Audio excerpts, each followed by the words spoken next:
नमस्कार, मी स्वप्नील पाटील आणि आपण वाचतोय रवींद्र ठाकूर लिखित धर्मयुद्ध ही कर्णाच्या जीवनावर आधारित कादंबरी.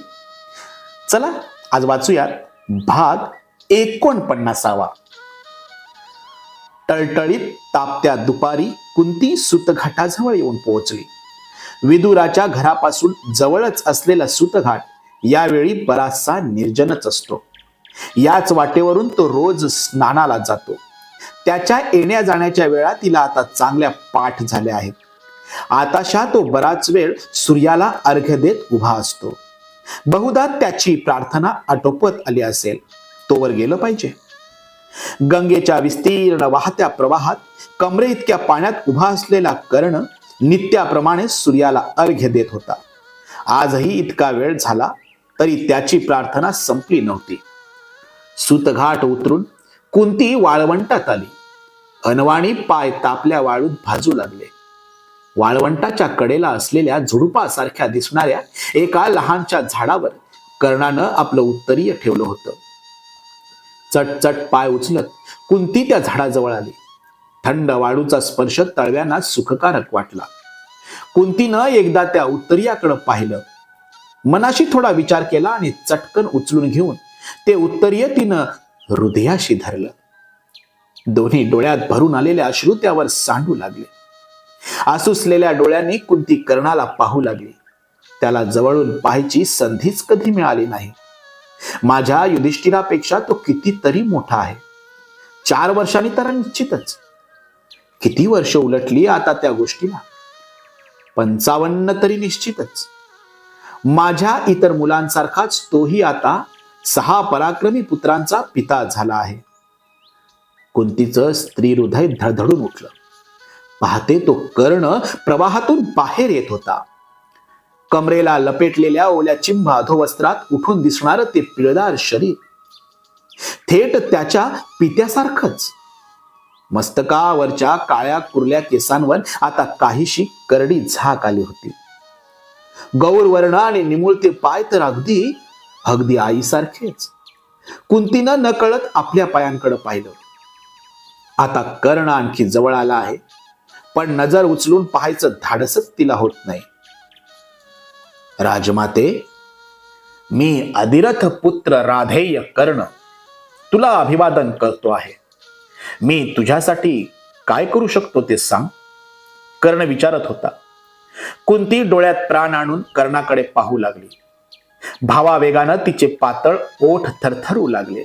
इतका वेळ हृदयाशी कवटाळून धरलेलं उत्तरीय कर्णाच्या हातावर ठेवत कुंती म्हणाली, तू कौंतेय आहेस पुत्रा, राधेय नाहीस. अधिरथ तुझा पिता नाही. माझ्या कुशीतून जन्मलेला तू माझा ज्येष्ठ पुत्र आहेस. तू माझा कानीन पुत्र आहेस कर्णा. माझे पिता महाराज कुंती भोज यांच्या वाड्यात तुझा जन्म झाला आहे. कृष्णानं मला ते सारं सांगितलं आहे राजमाते. कुंतीनं दिलेलं उत्तरीय चटकन पाठीवर घेत शांतपणे कर्ण म्हणाला. कर्णाची ती निरीच्छता पाहून कुंती अधीर झाली. घाईघाईनं ती म्हणाली, कृष्णानं ते सारं सांगितलं आहे आणि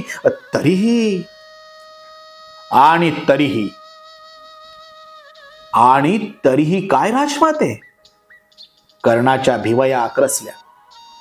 दीनपणे कुंती म्हणाली, राजमाता नको, मला फक्त माता म्हण मुला.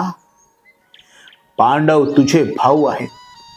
तू अजाणता दुर्योधनाला जाऊन मिळालास. त्याच्या सहवासानं आपल्या भावांचाच द्वेष करू लागलास. तुला दुर्योधनाच्या आधाराची गरज नाही. पांडवांकडे ये. भीमार्जुनांसह पृथ्वीचं राज्य कर. तुम्ही भाऊ कृष्ण बलराम यांच्यासारखे कीर्तिवंत व्हा.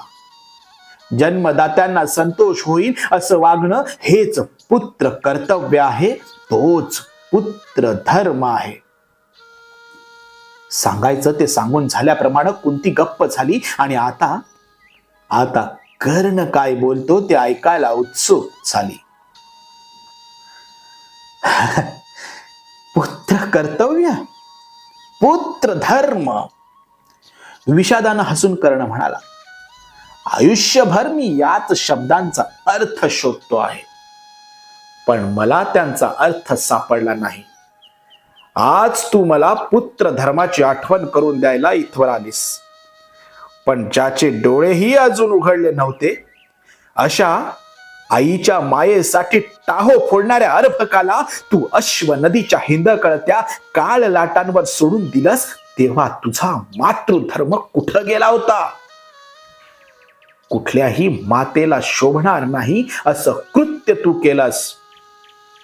प्रसंगी आपलंच पिलू खाणारी रानटी श्वापद सुद्धा आपल्या पिलांना बेवारशी सोडत नाहीत.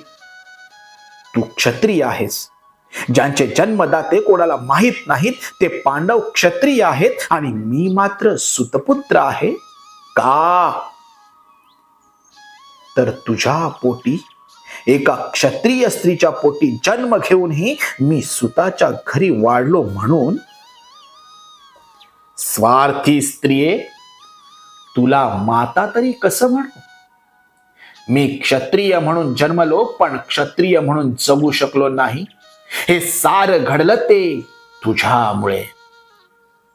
मला जन्मताच नदीत सोडून दिलंस, त्याऐवजी माझा गळा का घुटला नाहीस?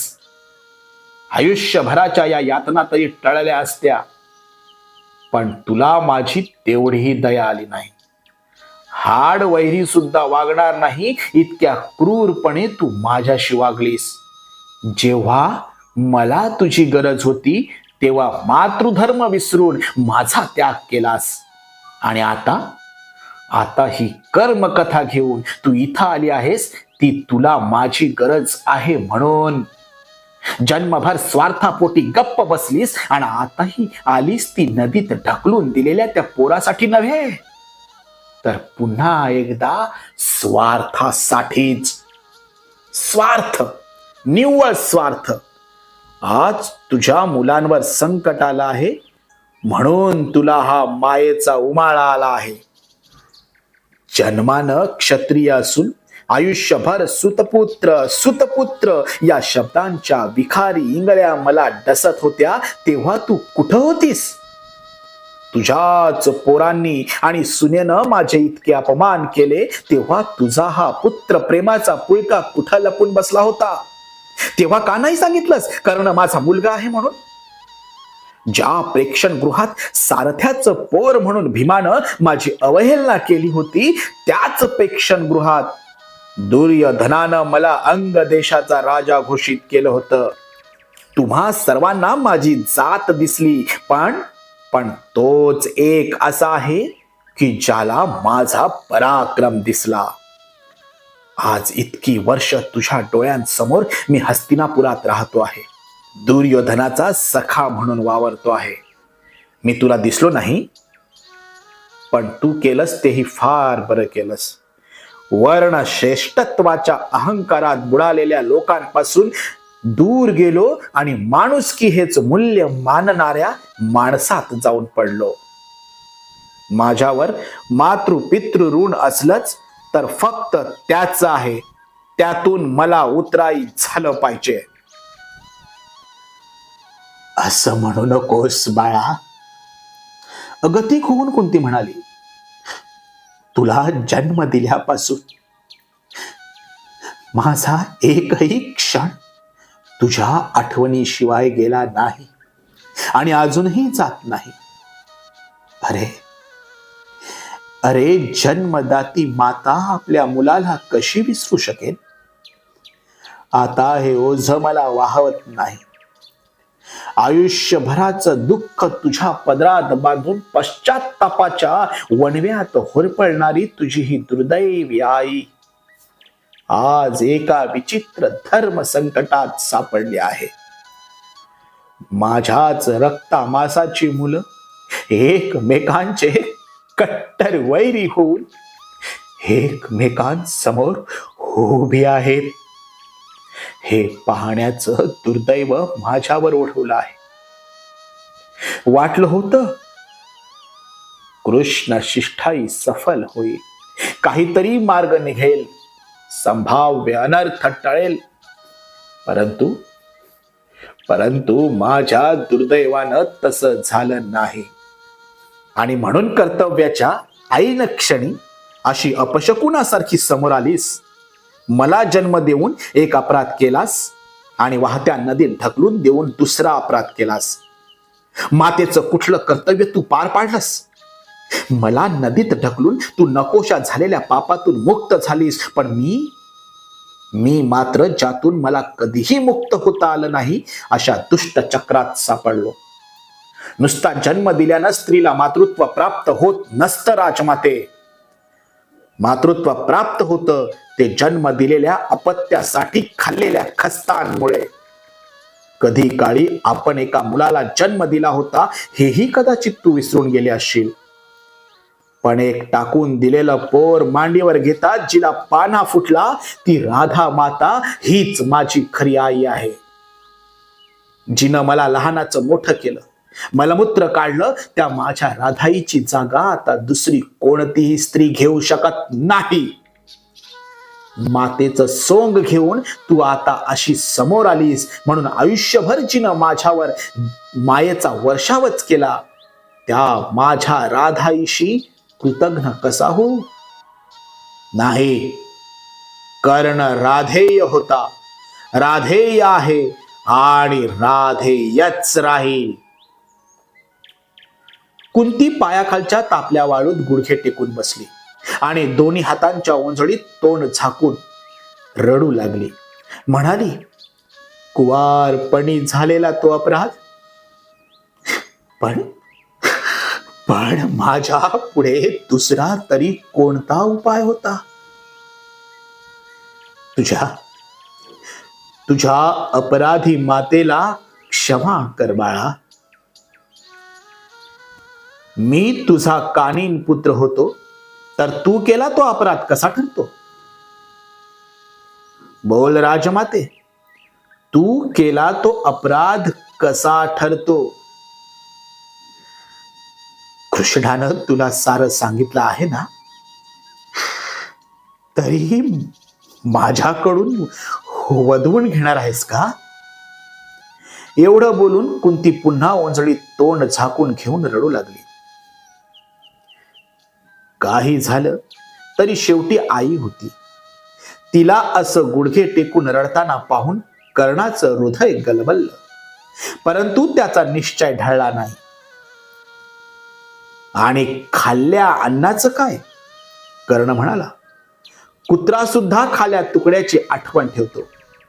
2 दिवस वळचणीला थांबलेला पांथस्त्य सुद्धा खाल्ल्या अन्नाला जागून उपकार कर्त्याचं ऋण फेडून निघून जातो. इथं तर माझ्यावर अवघ्या आयुष्यभराचं ऋण आहे. जेव्हा कर्णाला कोणीही नव्हतं तेव्हा फक्त सखा दुर्योधन त्याच्या पाठीशी उभा होता. आश्रयदात्याला संकटात सोडून जाणारे नीच लोक जगात असतात, परंतु मी त्यांच्यासारखा नाही. ज्या कौरवांनी मला आश्रय दिला, मान मरातब राज वैभव दिलं, ते आज संकटात आहेत. शिवाय त्यांनी तर माझा मोठाच भरवसा धरला आहे. त्यांनाच काय, मलाही हे युद्ध हवं आहे. मीच त्यांना या युद्धात खेचलं आहे आणि माझ्या बळावरच त्यांनीही हे युद्ध जिंकायची हिंमत धरली आहे. अशा स्थितीत त्यांचा विश्वासघात करून शत्रुपक्षाला जाऊन मिळू नाही. आयुष्यभर ज्याने अपमान, हेटाळणी याशिवाय काहीच दिलं नाही आणि मीही ज्यांच्याशी आयुष्यभर उभा दावा मांडला त्या पांडवांना भाऊ म्हणून उराशी कवटाळू. ज्या अर्जुनानं मला बंधू वियोगाचं भयंकर दुःख दिलं त्या अर्जुनाला भाऊ म्हणून मिठी मारू.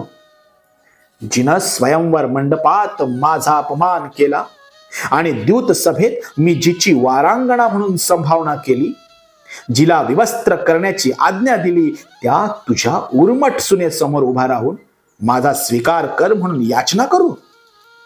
आज कृष्ण तुमचा पाठीराखा झालेला असताना आणि युद्ध असं उंबरठ्यावर आलं असताना मी पांडवांच्या शिबिरात दाखल झालो तर लोक काय म्हणतील? लक्षात ठेव राजमाते, कौरवांचं माझ्यावर फार मोठं ऋण आहे. प्राणाचं मोल देऊन मला ते फेडलं पाहिजे. शरीरात रक्ताचा शेवटचा थेंब असेपर्यंत मला तुझ्या मुलांशी लढलंच पाहिजे. तुझा राग मी अनाठाई म्हणणार नाही करणार, कारण कारण मी तुझी अपराधी आहे. तुला आयुष्यभर ज्या यातना सोसाव्या लागल्या त्याला कारण सुद्धा मीच आहे. आता तरी मनातलं शल्य काढून टाकून तुझ्या भावांना जवळ घे. असं परक्यासारखं बोलू नकोस. ते तुझे शत्रू नाहीत. तू ज्या कुंतीच्या उदरातून जन्मलास त्याच कुंतीच्या उदरातून जन्मलेले ते तुझे भाऊ आहेत. पांडव 5 नाहीत, 6 आहेत. तू ज्येष्ठ पांडव आहेस, माझ्या युधिष्ठिराचा थोरला भाऊ. चल चल आपल्या भावांमध्ये चल करणा. ते माझ्या आज्ञेत आहेत. त्यांना हे सांगितलं तर ते हात जोडून तुझ्या समोर उभे राहतील.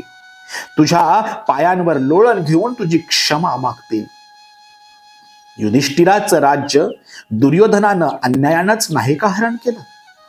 युधिष्ठिराचा मोठा भाऊ म्हणून तू ते परत घे आणि ज्येष्ठ पांडव म्हणून तूच राजा हो. मी सत्य तेच सांगते आहे. आज तुझी ती जन्मदाती माता तुला तुझ्या भावाकडे घेऊन जायला आले आहे. मुला, आपलीच मुलं शत्रू होऊन एकमेकाच्या समोर उभी राहिलेली पाहण्याचं दुर्भाग्य जिच्या वाट्याला आलं आहे, अशा तुझ्या दुर्दैवी मातेला एवढी भीक घाल माझ्या बाळा, एवढी भीक घाल. आजवर मनाला खूप आवर घातला, पण आता राहवत नाही. कसलाही विचार न करता सरळ निघून आले. आता तूच काय ते ठरव. सुडाच्या आगीत स्वतः जळू नकोस आणि तुझ्या भावांनाही जाळू नकोस. कुंती बोलतच होती आणि कर्ण म्हणाला,